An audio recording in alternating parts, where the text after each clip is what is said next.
250 सीटों पर रुझान आ चुका है। उत्तर प्रदेश में 169 पर भारतीय जनता पार्टी आगे, 170 पर बीजेपी आगे और एसपी 76 पर अटकती हुई दिखाई दे रही है। कांग्रेस पार्टी 77 पर, समाजवादी पार्टी फिलहाल है 169 पर बीजेपी है।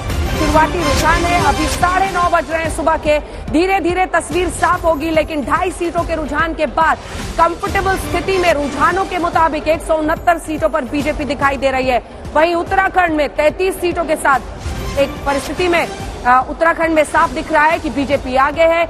लेकिन हाँ, यूपी में कांग्रेस पार्टी का खाता नहीं खुलना एक बड़ा संकेत दे रहा है। और ये संकेत, मुझे पता है रागिनी जी आपको पसंद नहीं आएगा, आप इस पर टिप्पणी नहीं करेंगे, लेकिन ये भी एक सच है कि प्रियंका वाड्रा गांधी ने हाथरस से लेकर उन्नाव से लेकर लखीमपुर हर मुद्दे पर वो सामने में मोर्चे पर दिखी। लेकिन बावजूद इसके वो क्या है कि ये परिवार विश्वास नहीं जीत पा रहा है जनता का? छोटा सा जवाब। अंजना जी, 2014 से लेकर आज तक कठिन से कठिन परिस्थिति में भी आपका कोई ऐसा सवाल नहीं रहा होगा जिससे मैं बचकर भागी हूँ या मैंने पीठ दिखाई हो। इसलिए कहना कि मैं टिप्पणी नहीं करूंगी, मुझे लगता है ठीक नहीं है। और ऐसा ही मैं कांग्रेस के कार्यकर्ताओं के लिए भी कहूंगी कि बुरे से बुरे समय में भी बिना पीठ दिखाए तटस्थ होकर उत्तर प्रदेश में खास तौर से 18,000 हमारे ऐसे कार्यकर्ता थे जिन्होंने जनता के मुद्दों को उठाते हुए जेल की हवा भी खाई, अन्याय के चलते, अत्याचार के चलते। और एक आपने कल, मैं परसों डिबेट में आपके साथ ही आपने खुद कहा आप परिवार तक ले जा रही हैं। मैं तो प्रियंका जी की बात करती हूँ कि उन्होंने बहुत ही सकारात्मक कैंपेन चलाया महिलाओं, नौजवानों और किसानों को न्याय दिलाने का। सवाल विश्वास पर है रागिनी जी, इन सब की बात की। सवाल विश्वास पर है। सुनिए ना अंजना जी, देखिए प्रियंका जी, एक और बड़ी खबर आ रही है रागिनी जी, आपको रोकना पड़ रहा है, मैं लौटूंगी आपके पास। बड़ी खबर एक और आपको बता दें, 170 पर अगर है तो उत्तराखंड में रुझानों में भारतीय जनता पार्टी को बहुमत मिलता हुआ दिखाई दे रहा है। 35 सीटों पर बीजेपी आगे निकल चुकी है। रुझानों के मुताबिक बीजेपी की सरकार बनती हुई, यानी पुष्कर सिंह धामी के लिए फायदे की खबर है। दूसरी तरफ आपको बता दें, दोनों सीटों पर चन्नी साहब पीछे चल रहे हैं। ये बड़ी खबर इस वक्त की है। चमकौर साहिब और भदौर दोनों ही सीटों से फिलहाल चन्नी, मुख्यमंत्री पंजाब के वही चेहरे जिन पर नवजोत सिंह सिद्धू को दरकिनार करके मुख्यमंत्री अध्यक्ष जरूर नवजोत सिंह सिद्धू को बनाना पड़ा, लेकिन चन्नी को ही चेहरा बनाया गया चुनाव में।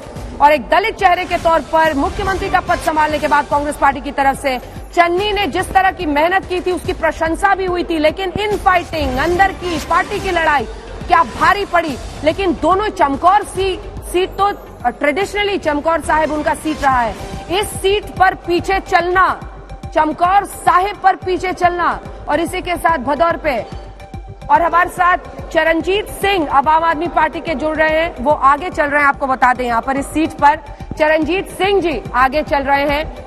जैस्मिन साहब हमारे साथ है, लेकिन दो लाइन का जल्दी अगर कमेंट ले। यहाँ से शरद प्रधान जी भी हमारे साथ जुड़ गए। शरद प्रधान जी, चन्नी साहब का पीछे चलना, नवजोत सिंह सिद्धू का, ये तो कयामत के संकेत। नहीं, मुझे लगता है कि इसमें तो कांग्रेस लीडरशिप इसमें भी ब्लेम करी जा सकती है, क्योंकि जिस तरीके से कांग्रेस ने लास्ट स्टेज में अमरिंदर सिंह को चेंज किया, तो जाहिर था कि कांग्रेस की स्थिति खराब होनी थी। और ये चन्नी को बना करके जो उन्होंने दलित कार्ड प्ले किया, वो मतलब इतना लेट ये सब किया गया है, ये दिखलाता है कि कांग्रेस और बड़ी खबर आपको टोक रही है। एक और बड़ी खबर अपने दर्शकों को जल्दी से बता दें। फिलहाल आप देख रहे हैं अपने टेलीविजन स्क्रीन पर, उत्तराखंड में सरकार, यूपी में सुराथू से केशव प्रसाद मौर्य आगे चल रहे हैं। राहत की सांस वो लेंगे क्योंकि टक्कर यहाँ पर पल्लवी पटेल के साथ उनको दिखाया जा रहा था संजय जी। लेकिन वहां पर आप देख रहे हैं कांग्रेस में दोनों चन्नी और नवजोत सिंह सिद्धू का पीछे।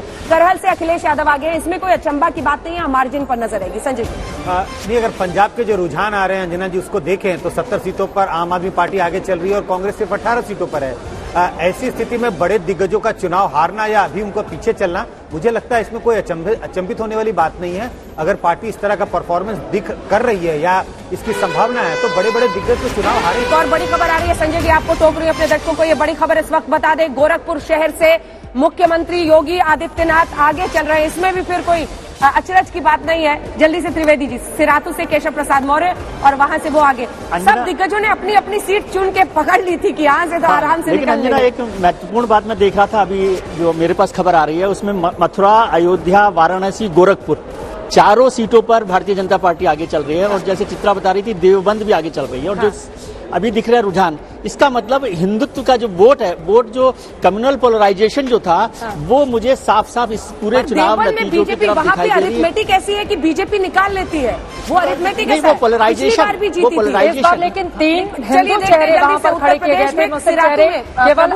केशव प्रसाद मौर्य यहाँ पर भी आगे चल रहे। उनको तो कोई डाउट नहीं था ना, तो खबर तब बनती जब पीछे रहते, जीत अभिषेक रहे सुधीर थे। हमारे साथ जुड़ गए। सर जरा जल्दी से चलते हैं, समाजवादी पार्टी वाले लोग आजकल जल्दी बातचीत अब की करने को केशव मौर्य तैयार थोड़े नहीं घबराए होते हुए हैं। इस नतीजे पर उनका पूरा भविष्य टिका हुआ है।